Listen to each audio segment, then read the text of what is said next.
తాతి. వర్షాన్ని నేనే తీసుకొచ్చాను. మన ఇంట్లో ఫంక్షన్ ఉంది కదా అని.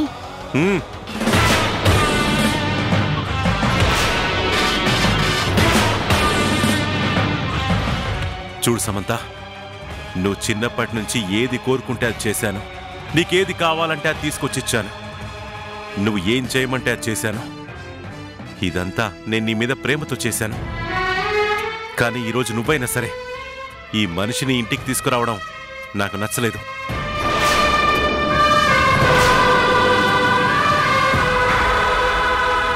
ఏ వర్ష వల్ల అయితే వంశీ నీకు దూరం అవుతున్నాడో అదే వర్ష ఈరోజు మన ఇంట్లో నిలబడ్డం నాకు నచ్చలేదు. ఒకప్పుడు కాలేజ్ సీట్ ఎందుకు ఇచ్చావు తాతి అని నన్ను నిలదీశావు. అలాంటి నువ్వు ఇప్పుడు వర్షాన్ని మన ఇంటికి తీసుకురావడం నాకు అస్సలు నచ్చలేదు.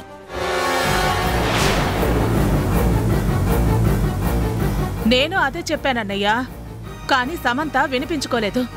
వర్ష ఇంటికి రాకూడదు, వస్తే మీరు ఒప్పుకోరని కూడా చెప్పాను.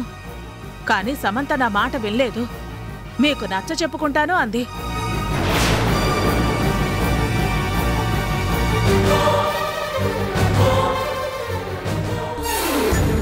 మీకు ఇష్టం లేని వర్ష ఈ ఇంట్లో ఉండకూడదన్నయ్యా.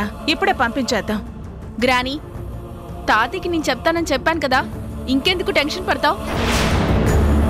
వర్ష ఇక్కడికి వెళ్ళదు, ఇక్కడే ఉంటుంది. ఏంటి శామ్ ఇది? అంటే నా ఇష్టానికి వ్యతిరేకంగా తన ఇంట్లోనే ఉంటుందా? అసలు ఇంట్లో తనకేం స్థానం ఉందని తీసుకొచ్చావు?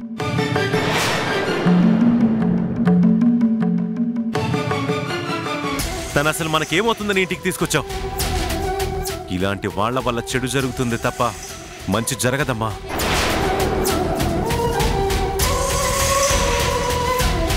మనం మంచిగా ఆలోచించినా తిన్నింటి వాసాలు లెక్క పెట్టే ఇలాంటి మనుషులు ఈ ఇంట్లో ఉండడానికి వీల్లేదు.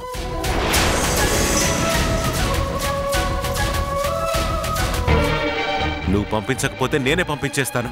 తాతి, అసలు వర్షం ఎందుకు తీసుకొచ్చానో నేను చెప్తాను. నాతో రా తాతి, రా.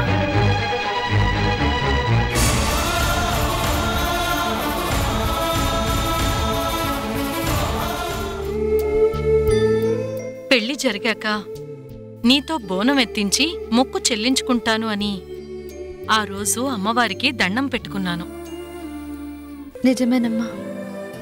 నన్ను అంతగా అభిమానించే వ్యక్తి నాకు భర్తగా రావడం నేను ఎన్నో జన్మల్లో చేసుకున్న పుణ్యం కదా అని నాకు అనిపించింది. పెళ్లి ఎలా జరిగితేనేం గుండెల్లో పెట్టుకుని చూసుకునే భర్త నాకు దొరికారు. నన్ను అంతగా ప్రేమించే భర్త లభించడం నిజంగా ఆ అమ్మవారి అనుగ్రహమే అమ్మా. మనసులు కలిసిన వీళ్ళకి ఆ దేవత ఇలా మనువు జరిపించింది. అంతా ఆ తల్లి అనుగ్రహమే. దైవానుగ్రహం లేనిదే ఏదీ జరగదు. అందుకే ఆ తల్లికి మొక్కు చెల్లించాలి అనుకుంటున్నాను. తప్పకుండా చెల్లిద్దాం. అయినా అమ్మవారికి మొక్కుకున్న మొక్కు చెల్లించడానికి అభ్యంతరమే ఉంటుంది. ఎప్పుడు చెల్లించాలో చెప్పండి, అప్పుడే వెంటనే చెల్లిద్దాం. నువ్వేమంటావు రాణి? తప్పకుండా చెల్లించుకుందామండి. దేవతలకు మొక్కుకున్నాక మొక్కుని ఆపుకోవడం ఎందుకు? అమ్మా, ఎప్పుడు చేద్దాం చేసేద్దాం. ఆషాఢమాసం ప్రారంభమైంది కదా, రేపు శుక్రవారం. నువ్వు కూడా బోనం ఎత్తి అమ్మవారికి మొక్కు చెల్లించుకుందామా? అలాగేనమ్మా. మళ్ళీ అమ్మవారి దయ ఉంటే అందరం కలుస్తాం. ఈ ఇల్లు సంతోషంగా ఉంటుంది. నువ్వు చెప్పినట్టే రేపు శుక్రవారం బోనమెత్తి మొక్కు చెల్లించుకుందాం. అయితే ఇంకే ఆ రోజు అమ్మవారి గుళ్ళో ధూమ్ ధామ్ చేద్దాం అక్క, సరేనా?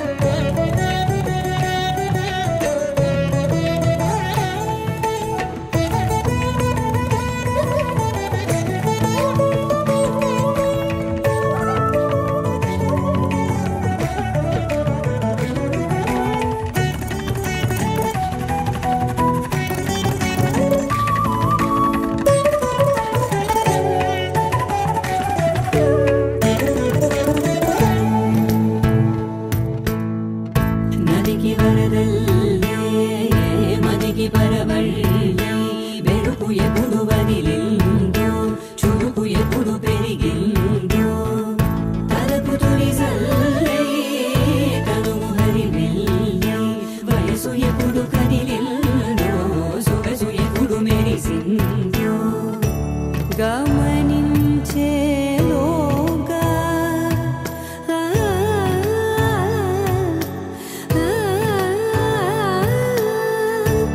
గమకించే రాగాన ఏంటి నాని అలా చూస్తున్నావు? నువ్వు ఆడపిల్లవే, అందులోనూ పెళ్ళైన పిల్లవే, ఒకరి భార్యవే. అంటే నువ్వు ఎంత పద్ధతిగా ఉండాలి, ఎంత లక్షణంగా ఉండాలి. హ, ఇంటిని చూసి ఇల్లాలని చూడాలి అంటారు. ఎందుకో తెలుసా? ఆ ఇల్లు ఎంత లక్షణంగా ఉంటే ఆ ఇల్లాలు అంత ఉత్తమరాలు అని. అంతేకాని బారెడు పొద్దెక్కాక నువ్వు ఈ బ్రష్ నోట్లో పెట్టుకుని ఈ నైట్ డ్రెస్లో బయటకొచ్చి మొహం కడుక్కోవడం చూడ్డానికి ఎంత చిరాగ్గా ఉందో చూడు. అదే వర్షం చూడు, శుభ్రంగా పొద్దున్నే స్నానం చేసి ఇంటి ముందు ముగ్గు పెడుతోంది.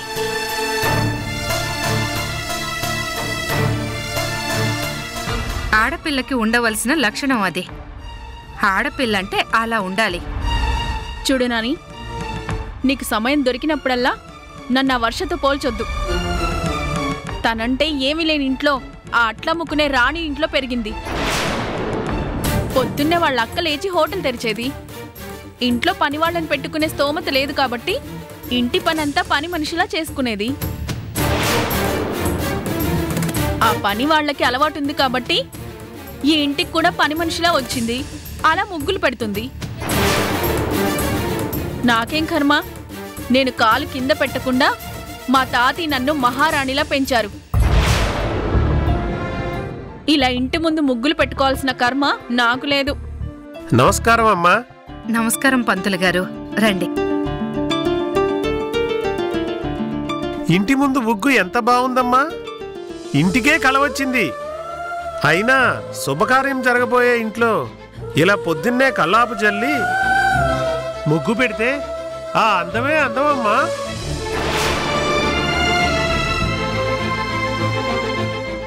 ఈ అమ్మాయి ఎవరమ్మా? మా మనవరాలు.